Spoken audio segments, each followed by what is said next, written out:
నమస్తే అండి, welcome to super food.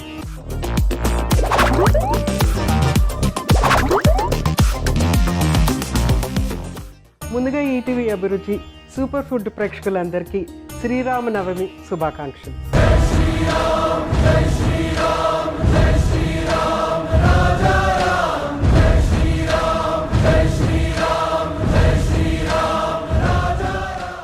So ఈరోజు శ్రీరామనవమి కదా, సో అందరూ స్పెషల్స్ చేసుకుంటూ ఉంటారు. ముఖ్యంగా పానకం అనేది తప్పనిసరిగా చేస్తారు, ఎందుకంటే నోరు తీపి చేసుకోవటం అనేది ఆనవాయి శ్రీరామనవమికి. సో అలాంటి ఒక స్వీట్, చక్కగా మనకి మంచి పోషకాలు ఇచ్చేటువంటి ఒక స్వీట్, కొంచెం వాటరీగా ఉండేటువంటి sweet, Sriramanavami special super food recipe ఏంటంటే అవల్ పాలు.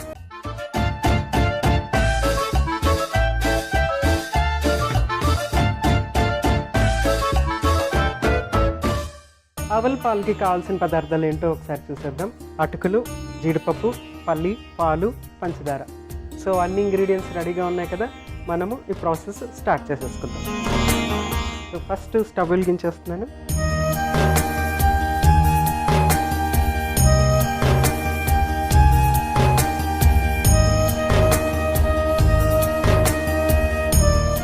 సో ఫస్ట్ ఏంటంటే అన్ని ఇంగ్రీడియంట్స్ 1 by 1 కొంచెం మనము వేయించుకోవాలన్నమాట. ఆయిల్ కానీ గీ కానీ ఏది వేయకుండా వేయించుకోవాలి. సో ఫస్ట్ ఏంటంటే పల్లీలు వేయించేద్దాం, ఎందుకంటే పల్లీలు పొట్టు తీసి రెడీ చేసుకోవాలి కాబట్టి. ఇందులో మనము 2 నట్స్ ఉపయోగించుతున్నాం, ఒకటి పల్లీలు, తర్వాత ఏమో జీడిపప్పు ఉపయోగించుతున్నాం. ఈ రెండింటి నుంచి మనకి మంచి ప్రోటీన్ వచ్చేస్తుంది, అలాగే మంచి ఎనర్జీ వస్తుంది, ప్లస్ గుడ్ ఫ్యాట్స్ అనేవి వీటి నుంచి చక్కగా వచ్చేస్తుంది అన్నమాట. హై ఎనర్జీ ఉన్నటువంటి ఆహార పదార్థాలు రెండు కూడా, అంటే ఎప్పుడు కూడా ఇది nuts, oil, seeds and nuts కాబట్టి వీటి నుంచి హై ఎనర్జీ అనేది వచ్చేస్తుంది అనమాట. సో అందుకని క్వాంటిటీ మనం తక్కువగా ఉపయోగించుకుంటాము. నెక్స్ట్ ఏంటంటే మనకు అటుకులు ఉపయోగిస్తున్నాం. అటుకులు ఏంటంటే మనకి మంచి ఎనర్జీ ఇచ్చేటువంటి ఆహార పదార్థం, ఇటు protein, good fat plus energy, మంచి కార్బోహైడ్రేట్ అనమాట. ఈ రెండు మిక్స్ మంచి బ్యాలెన్స్గా ఉంటుంది. అట్ ద సేమ్ టైం ఇంకోటి ఏంటంటే మనకి ఎనర్జీ, అంటే మనకి జనరల్గా ఏంటంటే పండుగలప్పుడు ఏంటంటే ఎక్కువ ఎనర్జీ అవసరం అవుతుంది, ఎందుకంటే బోల్డెన్ ప్లానింగ్స్ ఉంటాయి, అందరూ ఇంట్లో ఉంటారు, బయటకు వెళ్ళటము, అటు ఇటు చాలా పనులు చేస్తూ ఉంటాము, షాపింగ్ చేస్తూ ఉంటాము, లేకుంటే సరదాగా తిరగటం ఏదో ఒకటి ఉంటుందన్నమాట.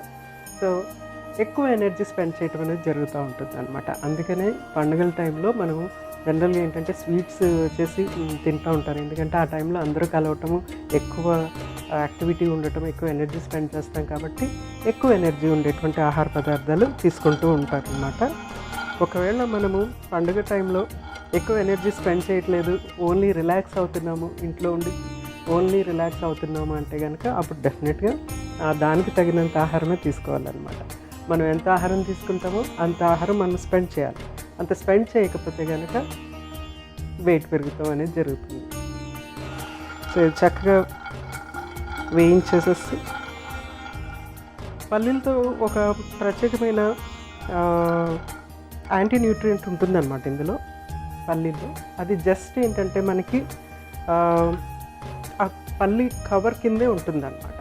అందుకని ఎప్పుడు కూడా పల్లీల్ని వేయించి పొట్టు తీసేసి మనం ఉపయోగించుకోవాలి. ఒకవేళ పొట్టుతో కనుక తీసుకుంటే, అంటే మనం బాయిల్ చేస్తున్నాం అనుకోండి, బాయిల్ చేస్తుంటే కనుక ఆ హీట్కి డెఫినెట్గా ఆ యాంటీ న్యూట్రియంట్ అనేది న్యూట్రలైజ్ అయిపోతుంది.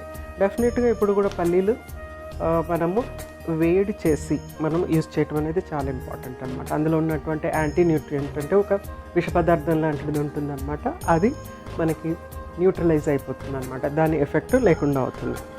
పచ్చివి తినకుండా ఉండటం మంచిది. ఒకవేళ పచ్చివి తినాలన్నా నానబెట్టుకుని తినటం మంచిది. తర్వాత ఇలా వేయించి కానీ లేకుంటే బాయిల్ చేసి కానీ తీసుకోవటం మంచిది అనమాట. కొందరు ఏమనుకుంటారంటే మనము పల్లీల్ని నానబెట్టుకుని తీసుకోవటం వల్ల అందులో ఫ్యాట్ కరిగిపోతుంది అని అనుకుంటారు. అట్లా ఏముండదు, ఎందుకంటే ఎన్ని క్వాంటిటీ పల్లీలు మనం తీసుకుంటామో అందులో ఎంత ఫ్యాట్ ఉందో అంత ఫ్యాట్ ఉండిపోతుంది. ఎక్స్ట్రా అక్కడ ఏం చేరుతుందంటే వాటర్ అన్నమాట, హైడ్రేషన్ అనేది. వాటర్ కంటెంట్ పెరిగే కొలది అదేంటంటే కొంచెము మనకి వాల్యూమ్ పెరిగి మనం తీసుకోవటం, వాల్యూమ్ పెరిగినందుకు మనం తక్కువ తీసుకుంటాం అన్నమాట. అదే తేడా, కానీ అందులో ఫ్యాట్ కరగటం అనేది ఉండదు. ఆ ఫ్యాట్, ప్రోటీన్స్ అవన్నీ కూడా అలాగే ఉంటాయి. సో సో చక్కగా వేయించేసుకుంటున్నాం కదా. ఇది నెక్స్ట్ మనము పక్కన పెట్టేసి చల్లార్చి పొట్టి తీసి రెడీ చేసుకుందాము.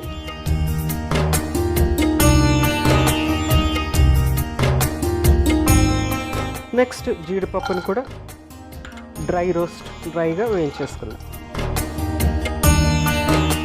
కొంచెం లైట్ కలర్ వచ్చేటట్టు కొంచెం అరోమా వస్తూ ఉంటుందన్నమాట. అది కొద్దిగా వేడి తగిలేటప్పటికి అప్పుడు మనం తీసేయాలి దీన్ని.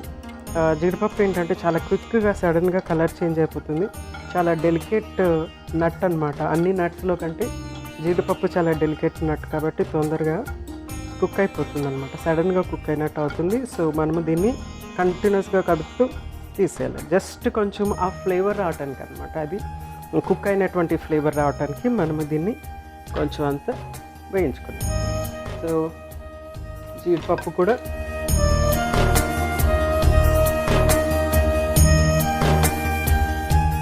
జీడిపప్పును కూడా ఒక ప్లేట్లో తీసేసుకున్నాం కదా. నెక్స్ట్ ఏంటంటే అటుకులు.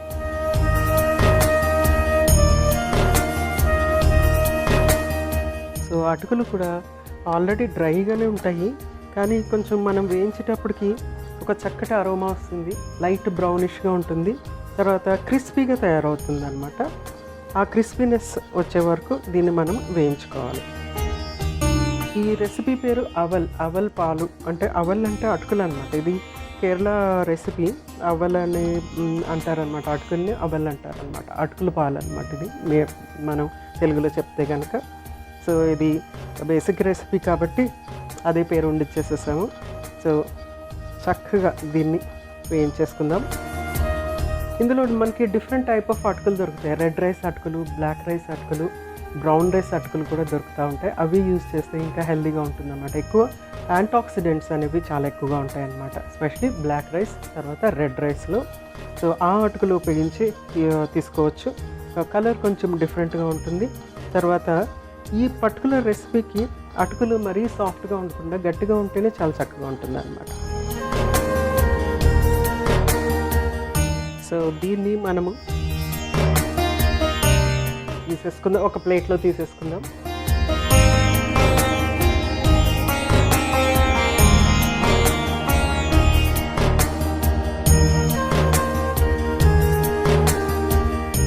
చక్కటి క్రిస్పీనెస్, మంచి అరోమా వస్తుంది. ఎప్పుడు కూడా అన్నం ఉడుకుతున్నప్పుడు కూడా ఇంత చక్కటి వాసన వస్తుంది కదా, అలాగే మనకి అటుకులు కూడా వేయించేటప్పటికి చాలా మంచి వాసన వస్తుంది. నెక్స్ట్ ఏంటంటే మనం పాలు ఇందులో యాడ్ చేసేసుకున్నాం. అలాగే ఈక్వల్ అమౌంట్ ఆఫ్ వాటర్ కూడా యాడ్ చేస్తున్నాను.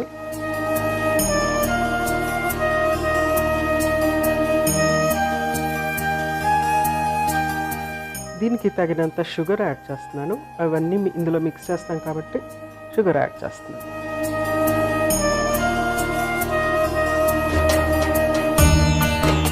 సో పాలు బాగా కొంచెం చిక్కగా అయ్యే వరకు మనం దీన్ని మిక్స్ చేసుకోవాలన్నమాట.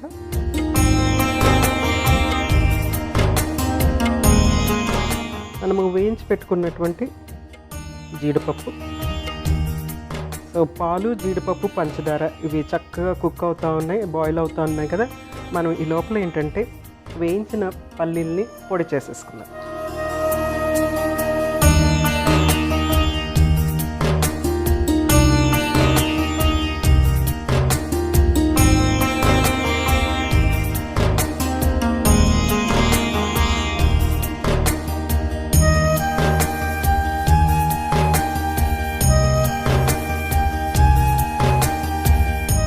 సో ఈ పొడి కూడా మనము ఎక్కువ థిక్గా అవసరం లేదు, జస్ట్ మనము రఫ్గా కోర్స్గా గ్రైండ్ చేసుకుంటే సరిపోతుంది. దీన్ని కూడా ఇందులో యాడ్ చేసేస్తున్నాను.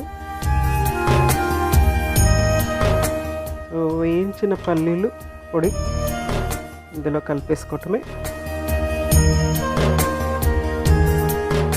సో చక్కటి థిక్నెస్ అనేది వచ్చేస్తుంది. ఇప్పుడు నెక్స్ట్ మనం చేయవలసింది ఏంటంటే దీన్ని అరేంజ్ చేసుకోవటం అన్నమాట. జస్ట్ ఒక్క పొంగు రానిచ్చి నెక్స్ట్ మనం అరేంజ్ చేసేసుకుందాం. సో పాలు ఎప్పుడు చక్కగా పాలు, పెరుగు కుండలో ఉంటే బాగుంటుంది కదా. సో ఫస్ట్ ఏం చేద్దామంటే వేయించిన అటుకులు,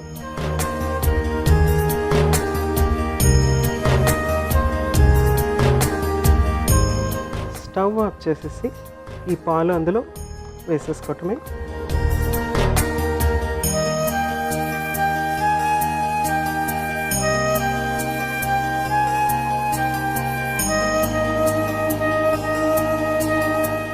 తర్వాత కొంచెం అంత అటుకులు జస్ట్ గార్నిష్ కోసం.